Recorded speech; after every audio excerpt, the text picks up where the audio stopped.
Hey guys, I'm here in the studio working on some stuff for Design Rhodes project, and I thought I'd share some things with you. We're all going through quarantine right now, and it's a great opportunity for us musicians and record producers to work on our sound and to, try new techniques and explore. We've got nothing but time. So I figured I'm definitely using the time that way. I go online, I check out new techniques, I listen to new music, and I felt like it's only fair of me to contribute. So what I wanted to do was show you some of the things that helps me take something that's very simple, make it sound complex, make it sound interesting, make it sound, modern.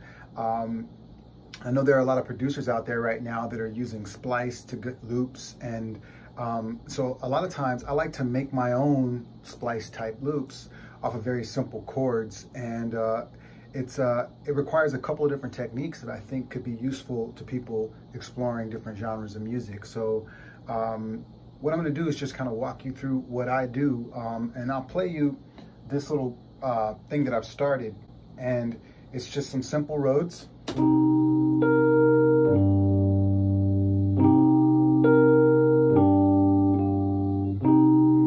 That's all it is. And for reference, I put a loop, something I just downloaded off of Splice real quick, just to have a beat. Here's the beat.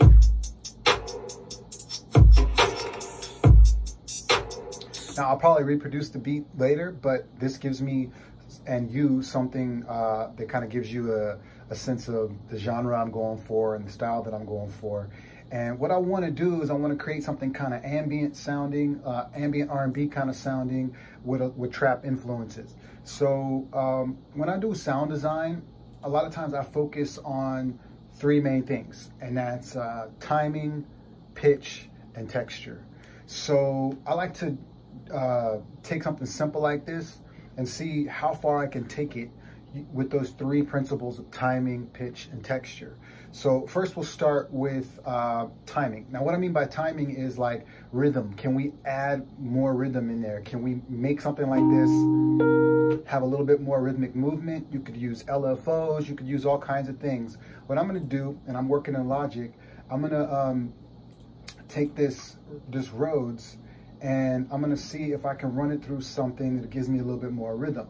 So first thing I want to do is just bounce this in place. So I'm working with audio.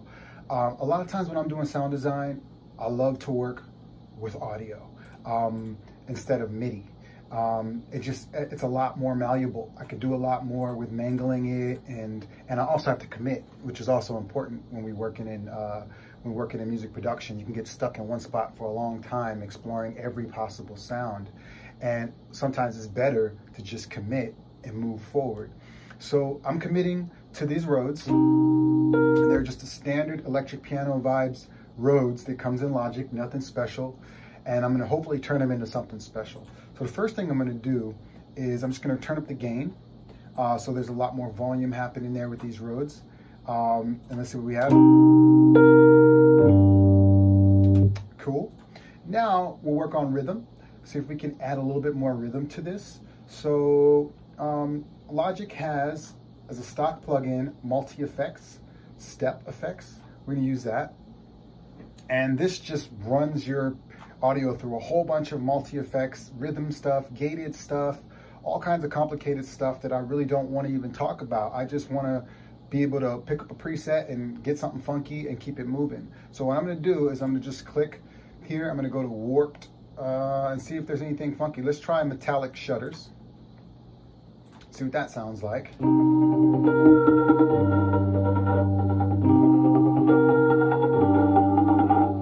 Yeah, it's cool. So again, not gonna spend a lot of time dressing it up, just gonna keep it moving. So I'm gonna go ahead and I'm gonna bounce this, I'm gonna commit. But what I'm gonna do here, let me go back into my step effects.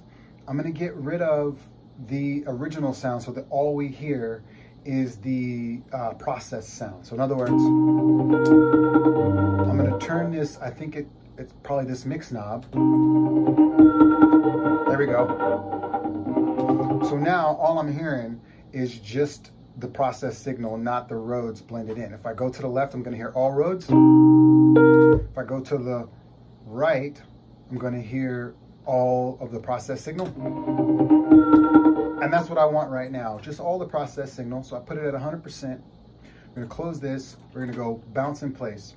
And we're gonna leave the original, because we're gonna use that original to keep adding new stuff to it.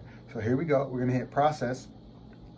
And what I should have is another track below that just has that sound.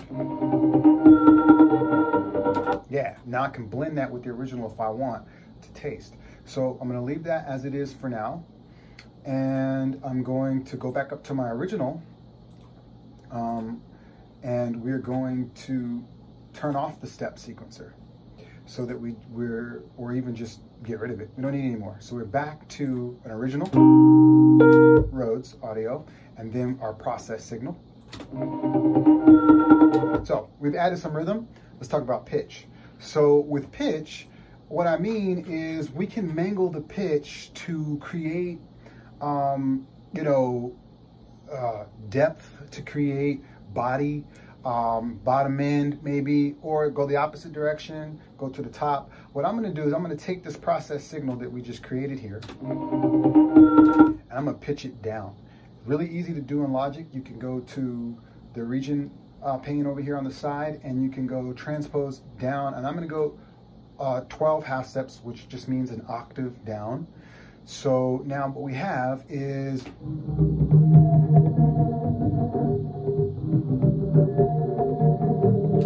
that's pretty dope, if you ask me. I dig it. So what I'm gonna do real quick is just add an EQ here to this channel so we can get rid of some of that low end that might clash with the drums and our bass later. So this stuff down here, you probably don't need all of it. So I'm just gonna pull it up.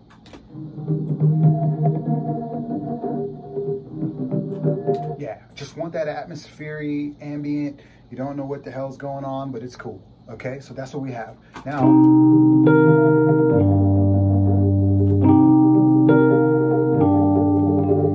okay, so we've covered movement, we've covered pitch. Now we're gonna focus on texture. We're gonna go back to our original Rhodes up here, this clean one.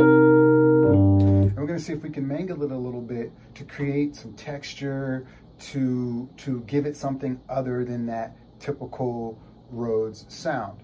So first thing I'm gonna do is go get like a tape effects plugin. The J37 from Waves works great for me. I'm able to quickly mangle some stuff. And the secret is the saturation, the level input, and then the wow and flutter. So what I'm gonna do is drive the level input to get some distortion. Drive the saturation to get more distortion.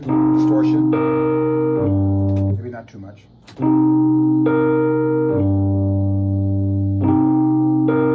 That's kind of cool. So we'll do stay somewhere there for now. And this is all experimental. You can just push any button and see what you get, right? The wow is going to give me a little bit of that movement, but it's also bending the pitch a little bit to kind of create a warped sound that you would get if you left the tape cassette in the car for way too long, and then it's going to start to have that warbly effect. So the best way to set the wow is to turn the depth all the way up so you can hear what it's doing. So here we go. Okay, and now move the rate. I'm going to move the rate to the left so that we get a slower rate. Now, as I've got that slower wobble effect, I'm going to start pulling the depth back up to something that's normal. So here we go.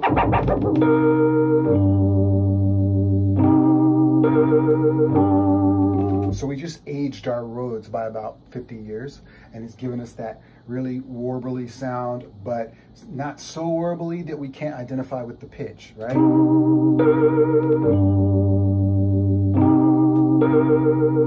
This is without it.